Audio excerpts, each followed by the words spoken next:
Hey y'all, I'm back with my October 2022 reading wrap up. Stay tuned.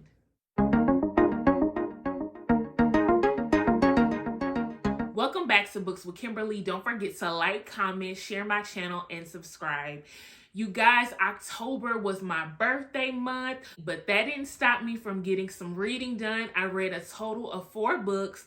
Only one of them was one of the books mentioned in my October birthday book challenge, which I'll talk about later. But honestly, just reading one book is a pat on the back for me because I spent a couple months this year in a reading slump.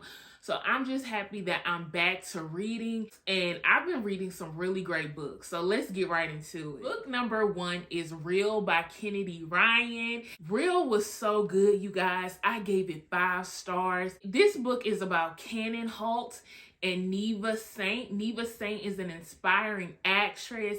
She is on Broadway, but not in the way you think Broadway. She's actually an alternate, and she gets 1 week to be the lead in this play. On her debut, Cannon Holt and his friend Monk stop in to support her, and Cannon decides she is going to be the star of his upcoming movie, Desi Blue, and she will be playing Desi Blue, who is this jazz singer who he has decided to tell her story. And this is a huge deal. This is her big break.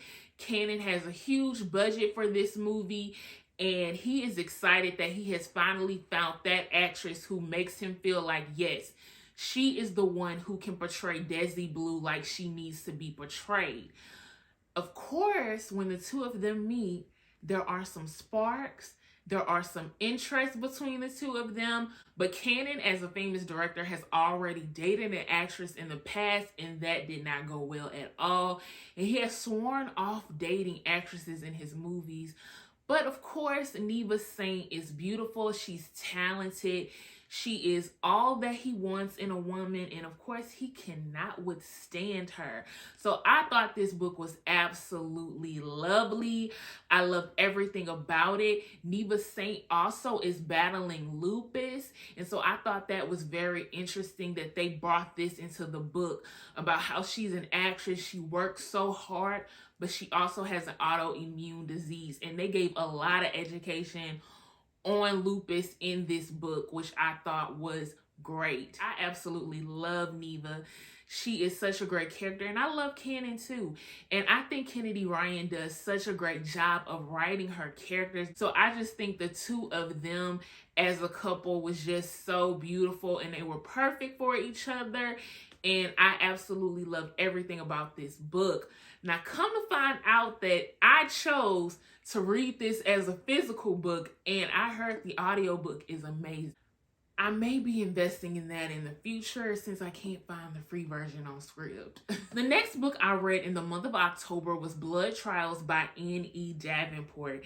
This was a fantasy book, and I thought it was more YA, but it might have been more adult fantasy because there were a couple steamy scenes, you know, a lot of cuss words in there. It wasn't so much teenage and more like on the 1921, that age range. This book is about Akinna Amari. She is in the process of becoming a Praetorian, which is an elite warrior in this fictional country of Marine. Marine is it gives me European country vibes, and then there are surrounding countries of Canaan, which give me African country vibes. Akinna is mixed with Moranian and Canaan. Her and her grandfather stood out because of their mixed race and received a lot of racism because of it.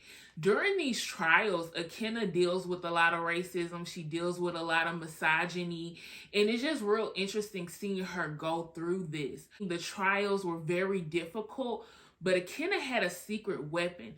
She has what is called a blood gift. And blood gifts are gifts from the God where she can use her magical powers to do stuff.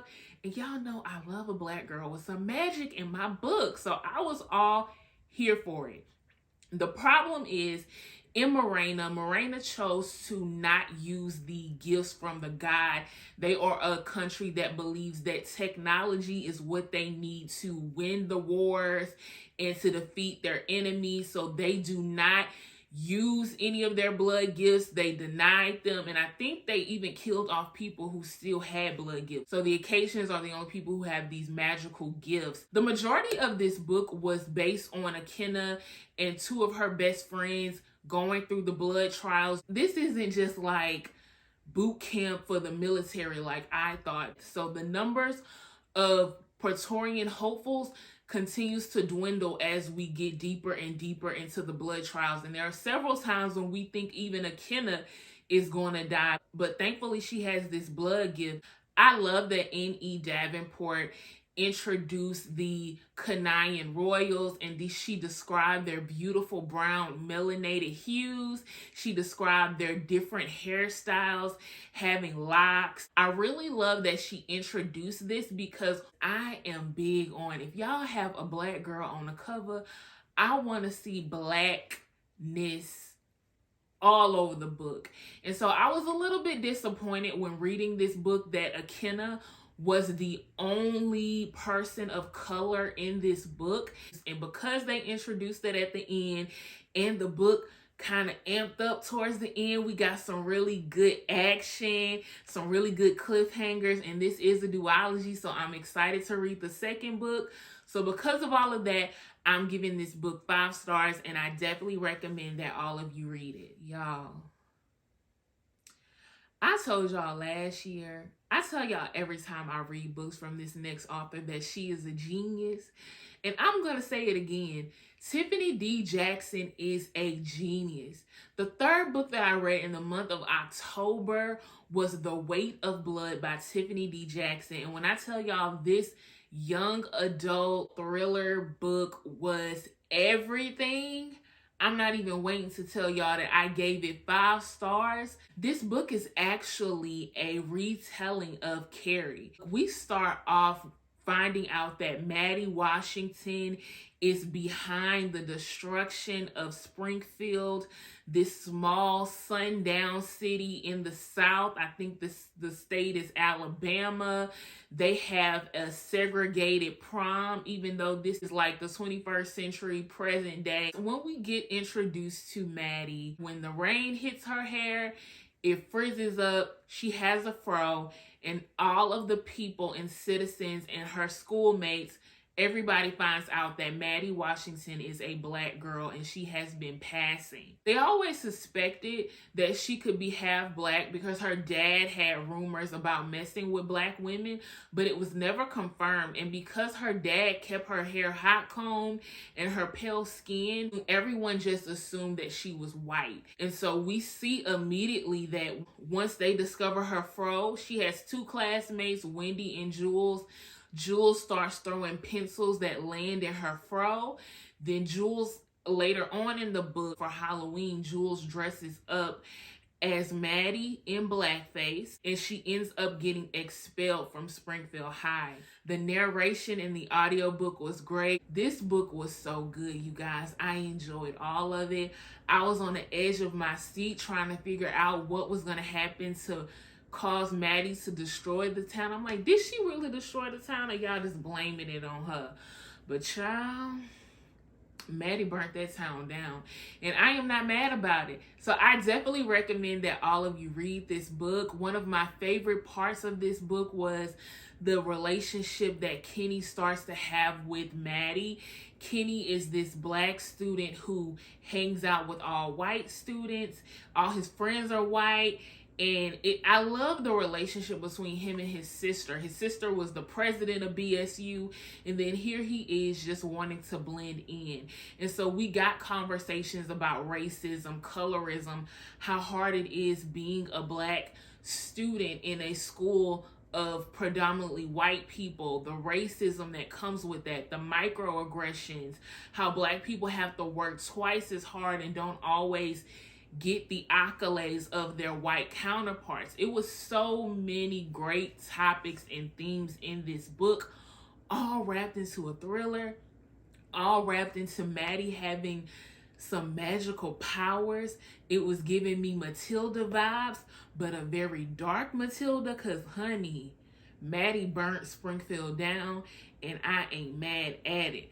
This book, again, I gave 5 stars, and I recommend that all of you read it. The last book that I read in the month of October was the last book I finished, because I actually started this book months ago. It is an ebook, but I got bored with it, y'all, and I was about to add it to my D and F list, which is my did not finish list, but I was like, come on, Kim, you can finish it, and this will be another book for your October wrap up. That book is Cant Catch Me by Alexandra Warren. This book started off so sweet to me. It is one of my favorite tropes, which is friends to lovers. Brianna comes back to her hometown of Houston after her internship ends and she does not land a permanent job in Oklahoma where she went to college. She is reunited with her former best friend, who is Lance Hawk. He is the star player of the Houston Hawks football team. Y'all, I'm probably saying all that wrong, but I'm not a sports girl at all. And that's one of my critiques about this book. It was very, very heavy on football talk and practices and plays and the different positions people have. All of that was going over my head. The two of them reconnect, and of course, seeing their grown adult selves, the sparks fly. They have a lot of tension because their friendship did not end well. What happened was Brianna had Lance thinking that the two of them were going to go to LSU. She would run track, he would play football. You know, two of them go to college together. But Brianna at the last minute decided to go to school at Oklahoma State. Did not warn him about it, and so that broke up their friendship, and the two of them have not communicated since high school. I loved everything about them reconnecting. What lost me in this book is that Brianna was living with her dad, and so once her and Lance started to mess around, the two of them just got into this very repetitive cycle of him going to practice, him coming home, and Brianna being at his place. They talk, laugh a little bit, and then they have a whole lot of steaminess. And y'all know I don't mind the steamy scenes in these books, but it got very repetitive. Football game, they go back to the house and chill, steamy scene. You know, she go to work, they go back to the house, talk, steamy scene. I'm always complaining on my channel about how I love romance novels, but I want dates. Like, it is so important that I see these characters in different elements. I know everybody not like a Stephanie Nicole Norris, because baby, her characters be getting flued out. But you know, you could let sis put on a little black dress and some heels and go to a cute little restaurant. I heard Houston got a lot of nice restaurants. Y'all grown, you got all this money because you a star football player. You could have took sis out on a couple dates.